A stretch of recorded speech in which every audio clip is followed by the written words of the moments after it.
Hello, I'm Jerry Sarmiento and welcome to Mesanote Bites, our show on the internet. Today I will not be tasting wines, even though it looks that way. This is actually Pellegrino water. It's interesting, after tasting so much wine you get this habit of swirling everything. I even sometimes smell my water, which is kind of a silly thing, but your mind still thinking that this is wine. So anyway, cheers. Hope you're having a wonderful Wednesday, a glorious week, and enjoying life. Anyway, today I don't have any wines in front of me. I don't have any other material about wines. The purpose of this show is to show you things that are of interest. Hopefully they're of interest to you. Of course, we're going to continue with the wine segments, talking about different grapes in the world and production methods and tastings and whatnot. But we're also going to be talking about food. We're going to also be talking about cooking. We're going to be also talking about cooking skills. I mean, there are so many subjects. It's just amazing. I go to bed at night thinking about what we're going to do the next time, and I have like 5, 6, 7 different topics I want to talk about, and I don't know what to pick. So I wish it was like a daily shooting, but I can't do daily shooting, so I'm just going to have to accommodate to my weekly schedule. So today we're going to take a big departure from wines. Again, that doesn't mean we're not going to come back to wines. Of course we will.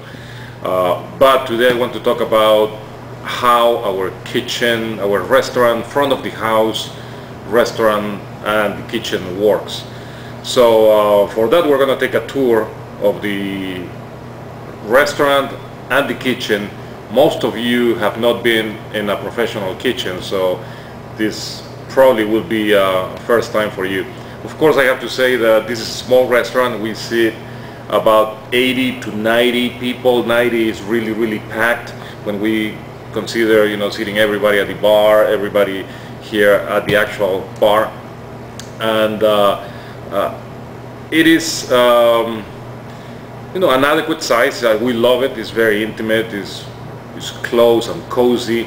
It's not a huge restaurant by any means. So the kitchen accordingly is size big enough to serve. Actually, it's probably a little small for the size of the front of the house. Particularly thinking that everything we cook is à la minute. À la minute is to order. It's a French term for to order. So if you order a filet mignon, they are not sitting there waiting for you to be, to be served and throw some sauce on top. We actually make the sauce from scratch. We grill the steak from scratch to the temperature that you desire, and everything that comes in as a ticket to the kitchen is prepared in the moment it arrives, whether it's a pasta or a salad or a main course or a dessert. Everything is prepared at the moment, and that's why we are not a fast food restaurant, and that's why sometimes it takes a little long for a dish to come out. You imagine if you have like a table of 10 people ordering 10 different appetizers, 10 different main courses. Out of the 10 people, 2 want their meat well done, 3 want their meat medium rare, 2 want a pasta with this but without that. I mean, there are very specific requirements that you as guests want to order, and we accommodate I think everybody. So you can imagine that all of it has to be done at the same time. All the dishes have to come out at the same time. So it could get really stressful back there in the kitchen. So I'm gonna show you. I'm gonna give you the tour first. Okay, let's move to the front of the house. Okay, this is the front of the house. As you enter to the restaurant, you're going to be greeted by the receptionist right here. And the first thing she's going to do is, whether you have a reservation or not, this is our open table computer, which has the layout of the restaurant. And you can see we have our reservations on this side. This is for tonight, Wednesday, it's still early. And this is the layout of the floor. And what the first thing she's going to do is going to check you in. If you're a walk-in, she's going to put you in as a walk-in. If it's a reservation, she's going to sit the reservation. Okay, so then she takes you to your table. Let's say you're sitting at the bar.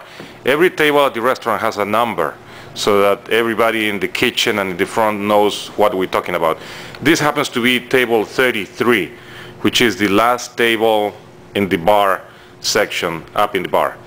Okay, and let's say you sat down, your waiter comes, asks you for the order, and he takes the order, and he comes to our ordering screen. This is our ordering screen. We have fingerprint technology here to identify the server, and voila, it opens, and then he says, this is table 33. Okay, we're going to have 2 people sitting there, and here's our ticket, our screen to print the ticket. We're going to say, you know, let's say they want an appetizer, they want baby lamb chops, and the other person wants bruschetta classica. Okay, then we put a little line in between, so we know that the kitchen knows that those are the appetizers. Now we're going to go for the main courses. We're going to say you want a bucatini rustico, and somebody, the other person wants a filet mignon, medium rare with a poivre sauce, and she wants angel hair side pasta. Okay, it could be very complex. You could ask for a different sauce, etc., and then for that we use the typewriter to type special instructions. The waiter says done. Of course, before this, the waiter has already entered the drinks and a bottle of wine, maybe a couple of glasses of wine, and those orders come to a printer in the here in the bar. Let's try that. Let's say we want a red wine, we want a glass of Montepulciano, and the other person wants a glass of the Rompicolo. So now we enter everything here, we enter the food, we enter the drinks. Now we exit, and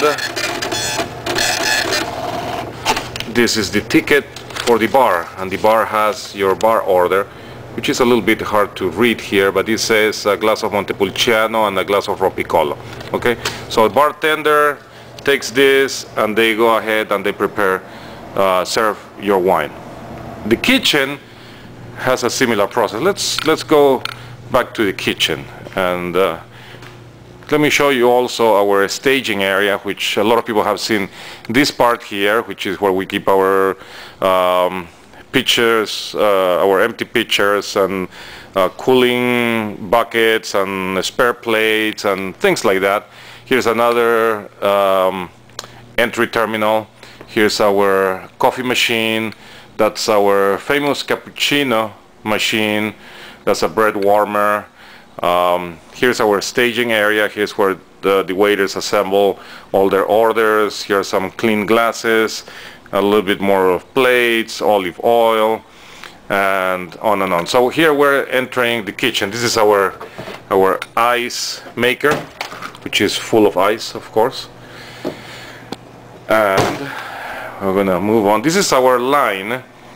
The first one on the right you see is the fryer. Then we have our pasta station. Then we have a grill, and then we have our saute station all the way in the back. As a matter of fact, we left, and this is a good topic for another episode, talk about how to make veal stock. This is veal stock that has been cooking all night. The kitchen left it at a simmering temperature overnight, and that was left around 8 o'clock, 9 o'clock last night, and it's going to be cooking until probably 10 o'clock. In about another half an hour or so, we're going to turn it off, and we're going to cool it quickly. We're going to skim it. We're going to bring it to room temperature. We're going to put it in the refrigerator. We're going to put it in different vessels for storage.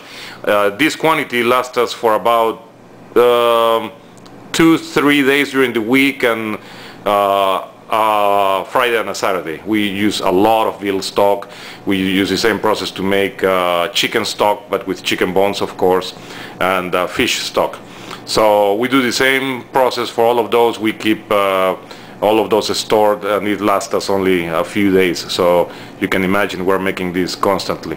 This is our storage of some trays and plates and whatnot. This is our working surface. All of this is filled with ice during service. All of this is filled with ice, and all of the ingredients are conserved there during cooking. So when you're cooking here, and here's the thing, I just sent a ticket, a food ticket. Oh, this is a ticket from last night. This is the one I just sent.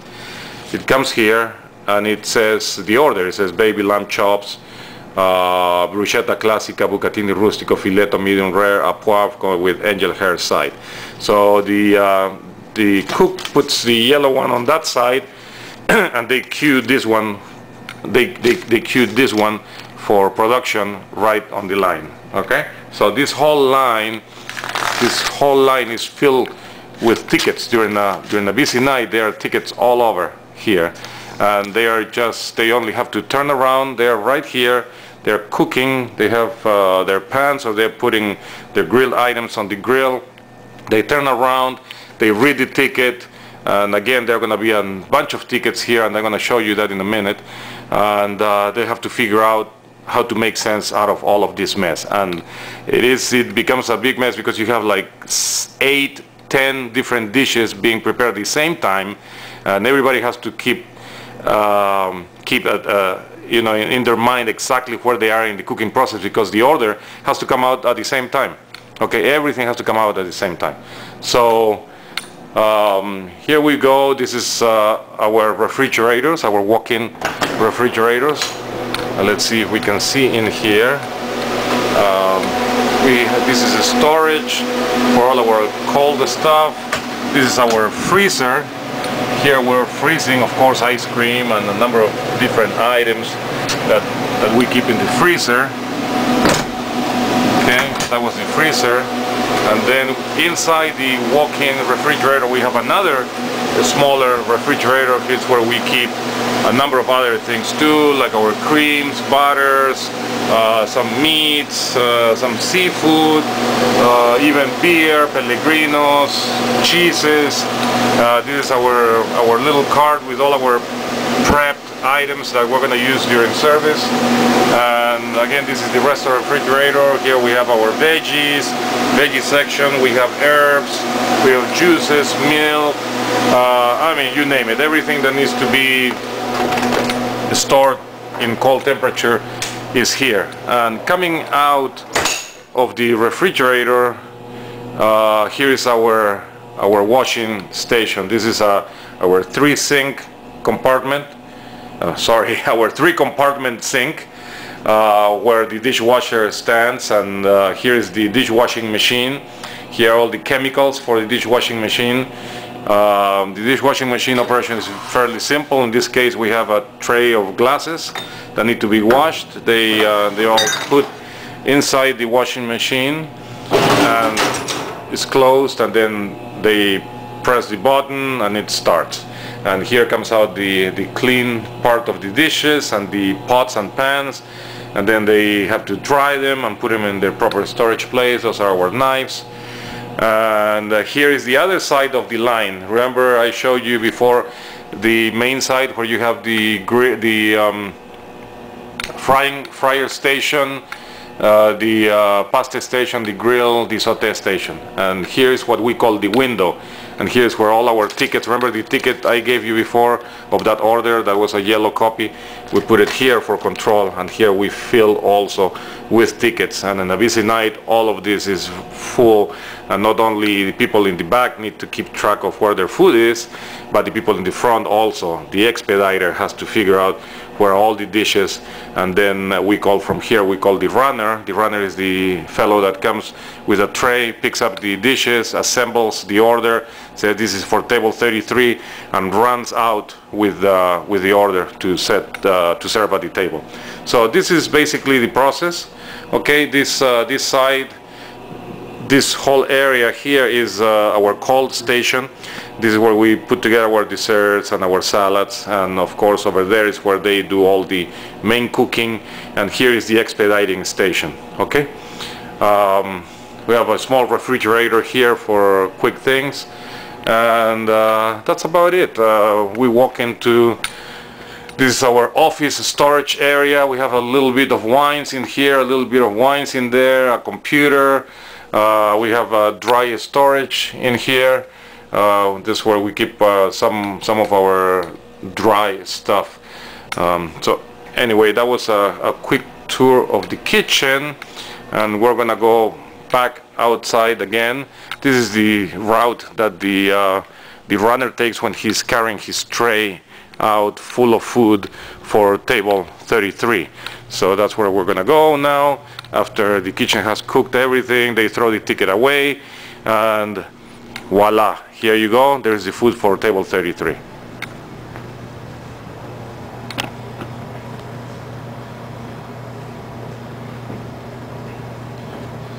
So we're back here. So as you can see, it could be very complicated, it could be very stressful, it could be very tiring, it's very demanding. As some of you know, I was not in this business before I opened Mesa Note. Actually, I was in corporate America, and I had no idea how tough this business was. This is the hardest I have ever worked in my life, but this is the one thing I have done in my life that I love the most doing. I have never had this much fun doing it. It is satisfying to meet people, to make new friends, to cook great food, to be acknowledged for the quality of the food that you present, and we just love the business. We tremendously enjoy the time here, and let me tell you, if you don't enjoy and you don't love this business, you would get out of this business very quickly, because it's very, very demanding. In another episodes we're going to talk about more details about how the restaurant works. Today I want to show you that. I used to be a guest in restaurants before in my corporate life. I used to walk into a restaurant, sit at my table, make my order. Order comes out. If it was a little slow, I was maybe upset, or maybe not. Most times not, because I usually enjoying the time trying some wine.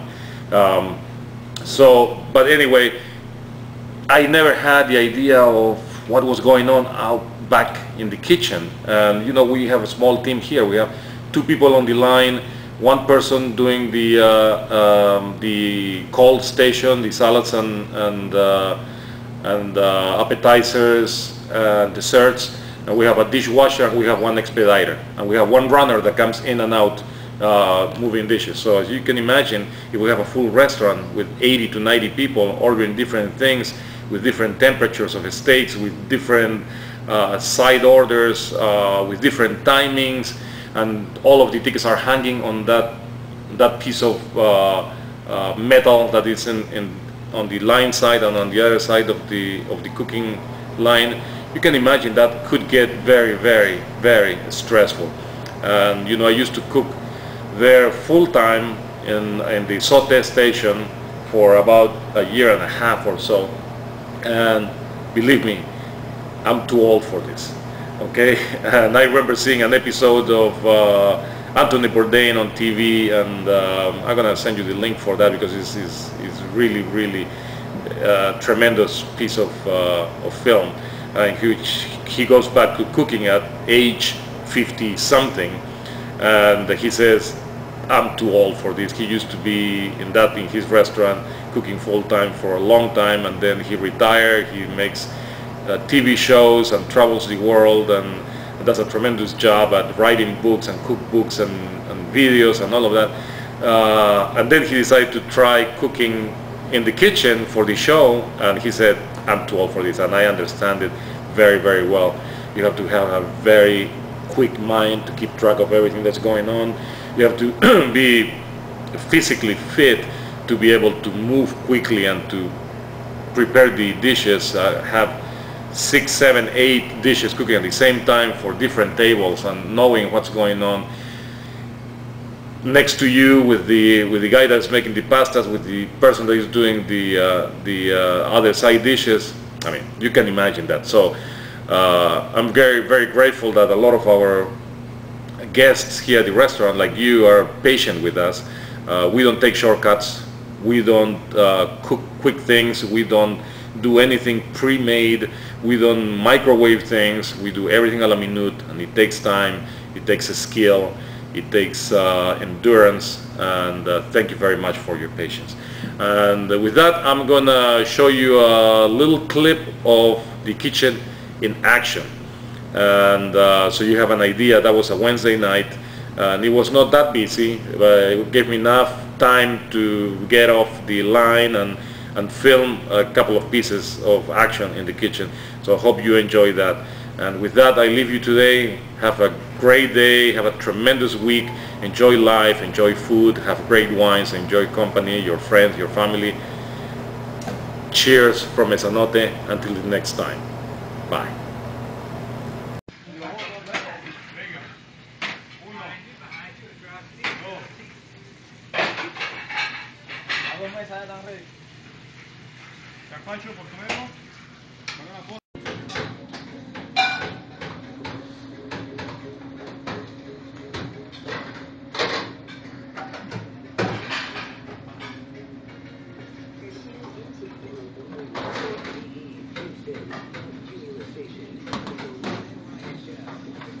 Oscar, here you go.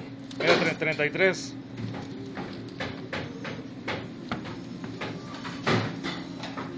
¿Quieres o no? Okay.